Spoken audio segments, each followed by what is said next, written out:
Lorsque vous allez à la campagne, vous avez dû sûrement déjà remarquer ces énormes réservoirs à grains situés près des fermes. Ces réservoirs sont en réalité des silos qui permettent le stockage des grains venant des champs. L'enjeu majeur est de réussir à vider ces réservoirs sans que les grains ne restent bloqués à l'intérieur du goulot. On peut en faire l'expérience en retournant une bouteille remplie de billes. On observe qu'après un certain temps, les sphères finissent par se coincer et cessent de s'écouler. Comment peut-on expliquer ce phénomène? Et y a-t-il un lien entre les paramètres géométriques de la bouteille et la probabilité de blocage des sphères ou le temps nécessaire avant qu'elles ne se bloquent? Ce phénomène de blocage est dû à la formation d'arches dans la bouteille. Ces arches se forment grâce aux frictions entre les sphères et les parois de la bouteille, ainsi qu'entre les sphères elles-mêmes. Dans le réservoir, des arches se forment et se cassent en permanence, tandis qu'au niveau du goulot, des arches stables peuvent se former et sont à l'origine du blocage. Les principaux paramètres de la bouteille pouvant intervenir sur le blocage sont tout d'abord sa hauteur de remplissage. Or, dans notre cas, la hauteur de remplissage étant très grande devant la moitié de la largeur, les sphères situées sous une arche ne ressentent pas le poids de celles situées au-dessus. C'est ce qu'on appelle l'effet Jensen. Du fait de cet effet, l'influence de la hauteur de remplissage sur le blocage peut être négligée. Les deux paramètres importants sont donc l'angle entre l'horizontale et les parois du goulot, ainsi que le rapport entre la taille de l'ouverture et la taille des sphères que l'on note petit r.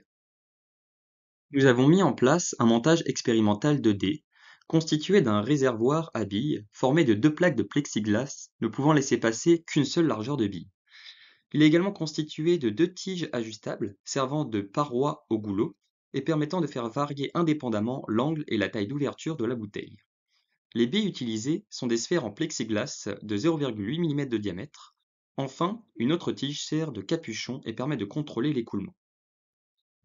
Cet écoulement peut à la fois conduire à un non-blocage, comme on peut le voir sur cette vidéo, mais en gardant les mêmes paramètres, il peut également conduire à un blocage, comme nous pouvons le voir ici, d'où la nécessité de répéter les écoulements de façon à obtenir des mesures statistiques.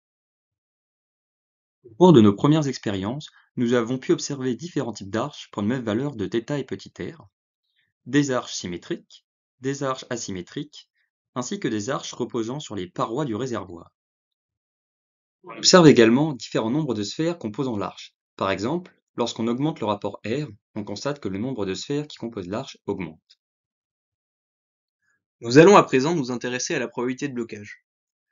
D'après la littérature, à angle constant, la probabilité de blocage diminue lorsque l'ouverture D augmente. De plus, on remarque que la probabilité de blocage décroît plus rapidement lorsque l'angle est élevé. Nous avons mesuré la probabilité de blocage pour trois angles différents en fonction de petit r. La probabilité a été établie avec 20 mesures pour chaque rapport, et nos résultats vérifient bien ces deux tendances.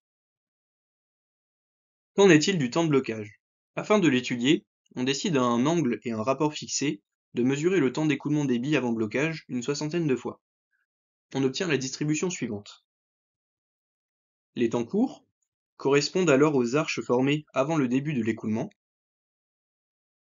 Au contraire, les temps longs, eux, concernent les arches stables formées pendant l'écoulement. On peut donc distinguer deux régimes, un régime transitoire et un régime établi. Attention néanmoins, en prenant un autre angle et un autre rapport, on ne retrouve pas si facilement ces deux régimes comme le montre la figure de droite. La validation de ces deux tendances nécessite davantage de mesures. On s'intéresse à l'influence des deux paramètres sur le temps de blocage. Pour trois angles fixés, on fait varier le rapport et on mesure le temps moyen sur 20 répétitions pour chaque rapport. Sur les trois figures, on constate une première partie croissante, où le temps moyen avant blocage augmente avec l'ouverture D, et une seconde partie marquée par une diminution des temps de blocage, due à la hauteur limitée du réservoir. C'est-à-dire qu'avec un réservoir infini, on pourrait voir le temps moyen continuer de croître. En superposant les trois graphiques précédents, on constate qu'à R fixé, le temps moyen de blocage augmente lorsque l'angle d'ouverture diminue. En effet, avec la diminution de cet angle, les parois sont de plus en plus horizontales, et donc les arches formées plus stables, ce qui implique un temps moyen avant blocage qui diminue. Pour conclure, nos expériences ont montré que plus l'angle d'ouverture et le rapport R sont élevés, et plus le système met du temps à se bloquer. Il semblerait donc que la géométrie la plus adaptée afin de ne pas avoir de blocage est le cylindre. Néanmoins, avec un cylindre, il serait compliqué de maîtriser l'écoulement des grains, et donc, ceci explique que les silos possèdent une partie en entonnoir. On doit donc gérer un compromis entre l'angle et le rapport pour obtenir un écoulement contrôlé sans blocage et garder un bon volume de stockage.